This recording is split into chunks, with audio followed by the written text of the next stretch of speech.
ఇప్పుడు ఇష్యూ అంతా కూడా ముర్షిదాబాద్ అనబడే ఒక జిల్లా. ఇది భారత్ బంగ్లాదేశ్ ఇంటర్నేషనల్ బార్డర్. మీకు ఏకంగా 125.35 కిలోమీటర్స్ మీకు పొడవు ఉండే ఒక ఇంటర్నేషనల్ బార్డర్. ఎక్కడ? ఇండియాకు బంగ్లాదేశ్ మధ్య. సో నిన్నటికి నిన్న మన బార్డర్ సెక్యూరిటీ ఫోర్సెస్ ఒక చాలా పెద్ద నిర్ణయం తీసుకున్నారు. ఏమిటి ఇది అంటే జీరో లైన్ అంటారండి. అంటే ఇది ఒక రెడ్ లైన్ లాంటి ఒక పరిస్థితి. బంగ్లాదేశ్ యొక్క సరిహద్దు వద్ద మీరు మీ భద్రతా దళాలను తీసుకువెళ్ళి డిప్లాయ్ చేయడం.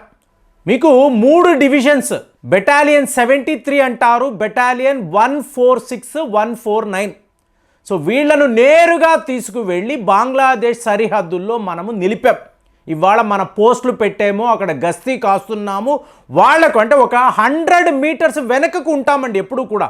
ఎందుకంటే అక్కడ రైతుల భూములు ఉంటాయి. సో వాళ్ళు ఒకవేళ వ్యవసాయము చేసుకోవాలనుకున్నారు అనుకోండి, ఈ బార్డర్ సెక్యూరిటీ ఫోర్సెస్ వద్దకు వచ్చి ఇది మా భూభాగము, ఇక్కడ మేము వ్యవసాయం చేసుకుంటున్నామని పర్మిషన్ తీసుకోవాలి. సో ఇది ఎప్పటి నుంచో జరుగుతున్న ఇష్యూ. సో ఇవాళ మీకు ఆ సరిహద్దుల్లో ఉండే రైతులు పండుగ చేసుకుంటున్నారు. ఎందుకు చేసుకుంటున్నారు? బార్డర్ సెక్యూరిటీ ఫోర్సెస్ డైరెక్ట్గా బంగ్లాదేశ్ సరిహద్దుల్లోకి వెళ్ళడము, మీరు మీ భూముల్లో వ్యవసాయం చేసుకోండి, మా వైపు నుంచి ఎటువంటి సమస్యలు ఉండవు, పర్మిషన్ అక్కర్లేదు. ఎందుకు? మేము ముందుకు వెళ్ళాం. 100 మీటర్స్ వెనక్కు ఉన్న వాళ్ళము ఇప్పుడు ఇవాళ బంగ్లాదేశ్ వైపు ముందుకు వెళ్ళడముతో మీకు మహమ్మద్ యూనిస్ ఏం మాట్లాడుతున్నారంటే ఇది ప్రొవోకేషన్, ఎస్కలేషన్, భారత్ మా భూభాగంలోకి వచ్చే ప్రయత్నాలు చేస్తున్నారు అంటే పెద్ద లెవెల్లో ఫెన్సింగ్ ఉంటుంది కదా. సో ఇది ఆగస్టు నెల నుంచి మనం గమనిస్తున్నామండి. త్రిపుర అనండి, మేఘాలయ అనండి, ఇక్కడంతా కూడా ఏంటి, మన సెక్యూరిటీ ఫోర్సెస్ హై అలర్ట్లో ఉండడం, ముందుకు రావడం. సో మెల్లమెల్లగా మనం ముందుకు వచ్చాము. మీకు ఏకంగా 643 మీటింగ్స్. ఎవరితో? బార్డర్ గార్డ్ బంగ్లాదేశ్ అంటారు. వీళ్లతో పరిస్థితులు బాలేవు, జాగ్రత్తగా ఉండు, మమ్మల్ని రెచ్చగొట్టవద్దు, మళ్ళీ ఏమైనా జరిగితే మమ్మల్ని నిందించకు, క్లియర్గా మనం చెప్తున్నాం. ఎవరు? అనిల్ కుమార్ సింగ్, ఈయనే అక్కడ డిఐజీ. సో ఇప్పుడు ఏం జరిగింది? బంగ్లాదేశ్ నుంచి షేక్ హసీనా ఆవిడ పారిపోయి భారత్లోకి వచ్చిన తర్వాత మహమ్మద్ యూనస్ కదా, ఈయన రావడమే కరుడు గట్టిన నేరగాళ్ళు, తీవ్రవాదులు. వీళ్ళు ఎక్కడెక్కడ ఏ జైళ్ళలో ఉన్నారో తెలుసుకొని వాళ్ళని ఇమీడియట్గా విడిపించండి, మనకు తీవ్రవాదులతో చాలా పనులు ఉన్నాయి, మన బాసు పాకిస్తాన్ వాళ్ళు చెప్తున్నారు అని చెప్పి ఇతను ఒక ఆజ్ఞ అనేది అక్కడ ఉన్న వాళ్ళకి ఇచ్చాడు. ఇవ్వడము మీకు బంగ్లాదేశ్లో జైల్ బ్రేక్ అనేది జరిగింది. ఏకంగా 1000 మంది నేరగాళ్ళు జైళ్లలో నుంచి ఇప్పుడు బయటకు వచ్చారు. చాలామంది ఏం చేస్తున్నారు? త్రిపుర, మేఘాలయ లాంటి ప్రాంతాలకు. ఎందుకంటే వీళ్ళు సర్వైవ్ అవ్వాలి అనుకోండి, మీకు వీళ్ళు మాదక ద్రవ్యాలు అమ్మగలగాలి, అక్కడ చిన్నపాటి నేరాలు చెయ్యాలంటే ఇస్లాంకు వ్యతిరేకంగానే వీళ్ళు పనులు చెయ్యాలి.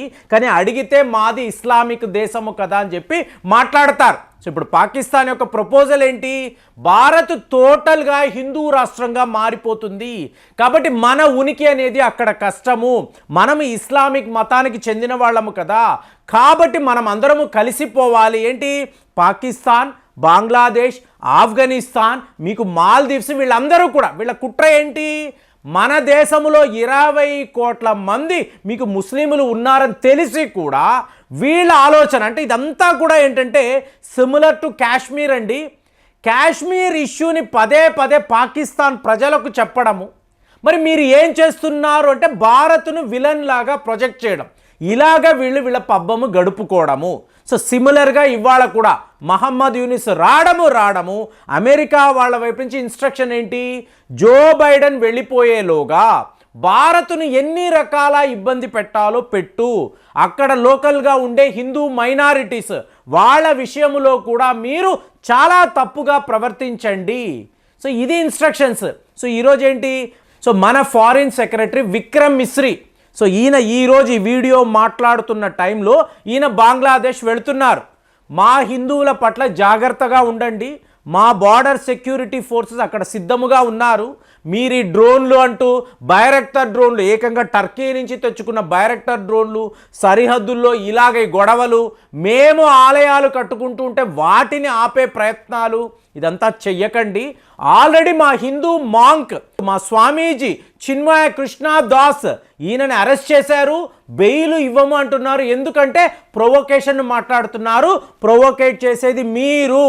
మహమ్మద్ యూనిస్ వచ్చిన తరువాతే బంగ్లాదేశ్లో ఇలాంటి మార్పులు. మరి అన్నేళ్ల పాటు మీకు దశాబ్దాల వారీగా హిందువులు ఇక్కడ హ్యాపీగానే కదా ఉన్నారు.